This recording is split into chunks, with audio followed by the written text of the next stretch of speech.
Selamat pagi Bapak Ibu peserta pelatihan semuanya. Pada kesempatan pagi ini saya akan menyampaikan materi tentang pemanfaatan Moodle sebagai kelas maya. Bapak Ibu yang saya hormati, dewasa ini pembelajaran lebih diarahkan kepada pembelajaran secara online ya.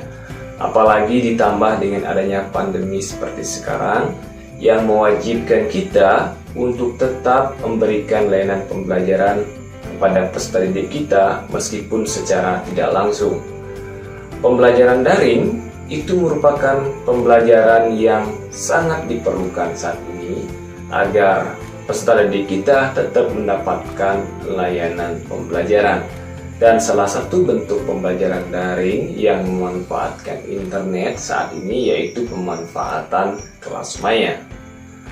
Nah, salah satu aplikasi yang dipergunakan untuk pembuatan kelas maya adalah Moodle.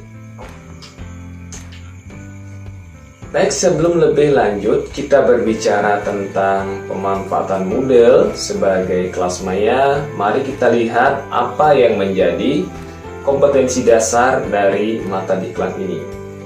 Adapun kompetensi dasar dari mata diklat ini yaitu setelah mengikuti mata diklat ini, kita mengharapkan Bapak Ibu pada akhirnya bisa memahami konsep kelas maya serta dapat membuat konten kelas maya dengan memanfaatkan aplikasi Moodle. Sekarang kita lanjut ke indikator keberhasilan. Adapun indikator keberhasilan dari mata diklat ini yaitu yang pertama, Bapak Ibu bisa menjelaskan pengertian kelas maya. Kemudian yang kedua, bisa menjelaskan jenis-jenis kelas maya. Selanjutnya, bisa menjelaskan fungsi dan manfaat kelas maya. Kemudian menjelaskan kelebihan LMS Moodle sebagai kelas maya. Dan yang terakhir, bisa menjelaskan langkah-langkah pembuatan kelas maya dengan menggunakan LMS Moodle. Mari kita awali dari pengertian kelas maya. Kelas maya ini dapat diartikan sebagai lingkungan belajar yang diadakan tanpa tatap muka secara langsung. Dalam hal ini, guru menyediakan konten pembelajaran secara digital yang dapat diakses kapan saja dan di mana saja. Dan tentunya untuk mengaksesnya ini kita perlu internet, sehingga internet itu harus ada. Kemudian fungsi kelas maya. Fungsi kelas maya ini dapat dibagi menjadi 3. Yang pertama yaitu suplemen, kemudian komplement, dan terakhir replacement. Suplemen ini dapat diartikan memperkaya pengalaman belajar lewat kegiatan pembelajaran. Nah, metode tatap muka dalam hal ini tetap menjadi pilihan utama, sementara kegiatan pembelajaran secara daring hanya menjadi pelengkap saja. Kemudian komplement. Komplement ini bisa diartikan sebagai mengganti sebagian kegiatan pembelajaran. Jadi dalam hal ini Bapak Ibu terjadi perpaduan antara kegiatan tatap muka dengan online, atau kalau sering diistilahkan yaitu dengan istilah blended learning, di mana nanti komposisinya antara tatap muka dengan online itu hampir sama. Kemudian ada replacement. Fungsi kelas maya berikutnya yaitu replacement, yaitu mengganti seluruh kegiatan pembelajaran dari tatap muka menjadi online, atau kalau diistilahkan ini sebagai full e-learning. Jadi segala kegiatan pembelajaran sudah dimunculkan di halaman web learning dan siswa mengaksesnya dengan masuk ke web e-learning. Mari kita lanjut ke manfaat kelas maya. Adapun manfaat kelas maya diantaranya yang pertama, materi luas dan banyak. Hal ini memudahkan siswa dalam belajar karena sejatinya informasi yang didapatkan siswa ini akan menjadi lebih detail. Kemudian yang kedua, proses belajar sesuai dengan kebutuhan. Kemudian manfaat yang lainnya adalah menyingkat waktu. Jadi waktunya fleksibel, menyesuaikan dengan ketersediaan waktu, dan tentunya bisa diakses kapan saja selama ada jaringan. Kemudian manfaat berikutnya mengurangi belajar hanya dari buku. Nah, ini perlu kita merubah mindset ya. Jadi siswa dapat belajar dari sumber-sumber yang relevan. Tidak hanya cukup dari buku yang menjadi buku pegangan siswa saja yang dipelajari. Siswa bisa mencari informasi dari sumber-sumber lain seperti internet. Kemudian adanya kolaborasi antara guru dan siswa. Nah, kolaborasi ini tercermin ataupun muncul pada saat diskusi yang dihubungkan melalui perangkat diskusi online. Selanjutnya kita ke kelebihan kelas maya. Beberapa kelebihan kelas maya diantaranya yang pertama, proses belajar akan menjadi lebih menarik. Hal ini sangat dimungkinkan karena fitur-fitur yang dihasilkan oleh media yang terintegrasi dalam kelas maya seperti media gambar, kemudian teks, dan animasi itu akan memotivasi siswa untuk belajar secara lebih mendalam. Siswa akan mendapatkan pengalaman belajar baru yang tentunya selama ini belum pernah didapatkan dari media-media yang lain. Kemudian yang kedua, tidak terikat oleh waktu dan tempat. Nah, jadi kita bisa mengakses kelas maya di mana saja dan kapan saja.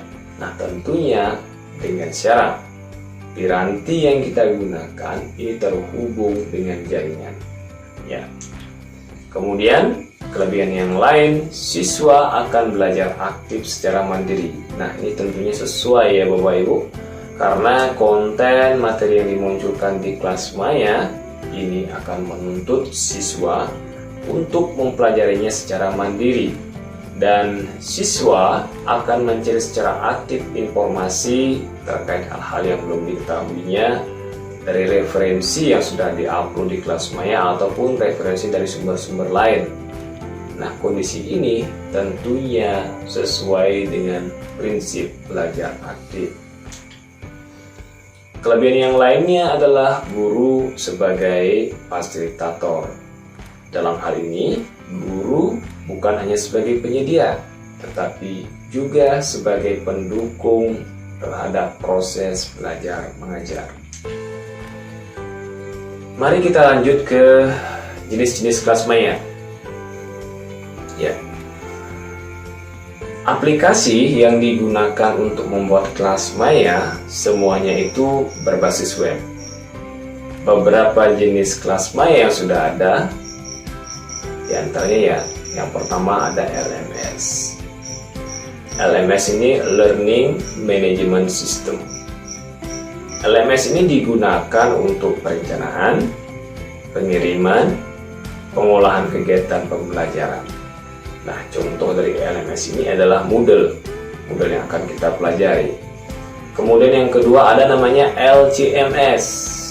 LCMS ini adalah Learning Content Management System.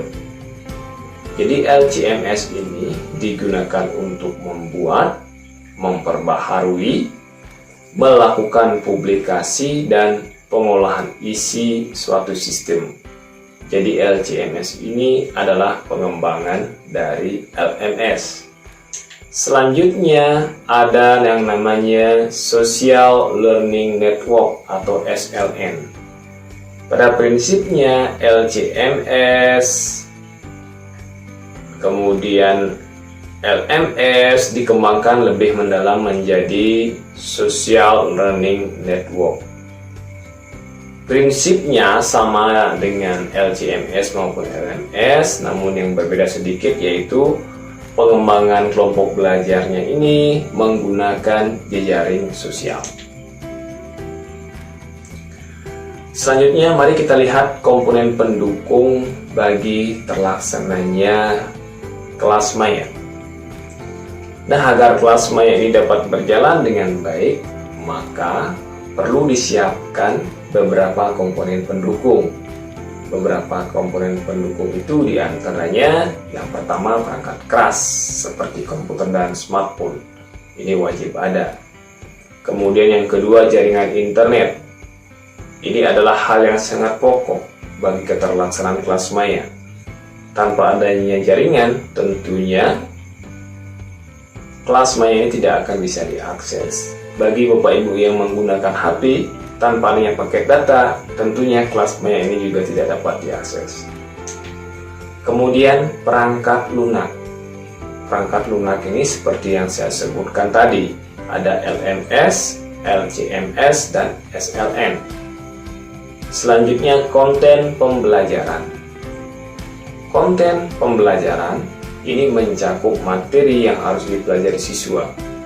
Materi ini diupload di kelas maya.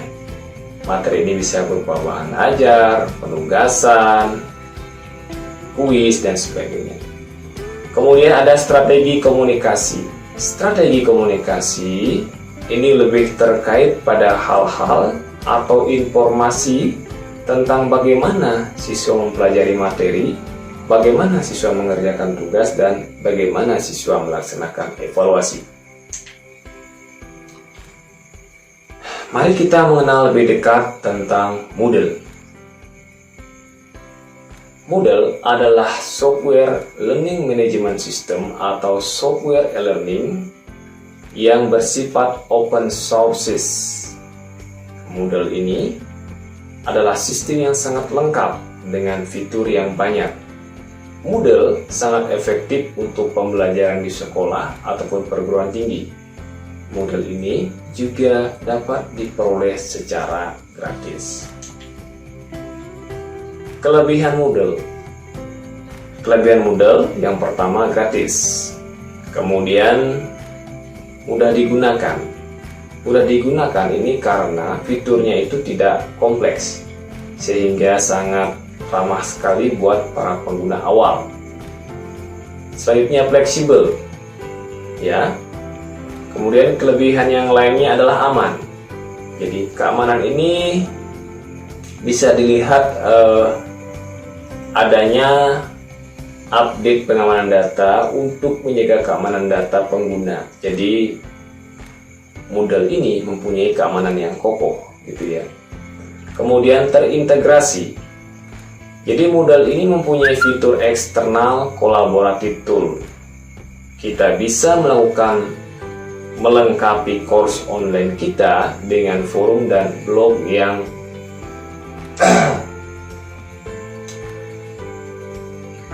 kita bisa melengkapi kursus online kita dengan forum dan blog secara lebih mudah. Kemudian kustomisasi. Moodle memang diperuntukkan untuk semua kalangan. Dengan demikian, tampilan Moodle ini dapat disesuaikan ataupun dikustomisasi sesuai dengan kebutuhan dan keinginan penggunanya.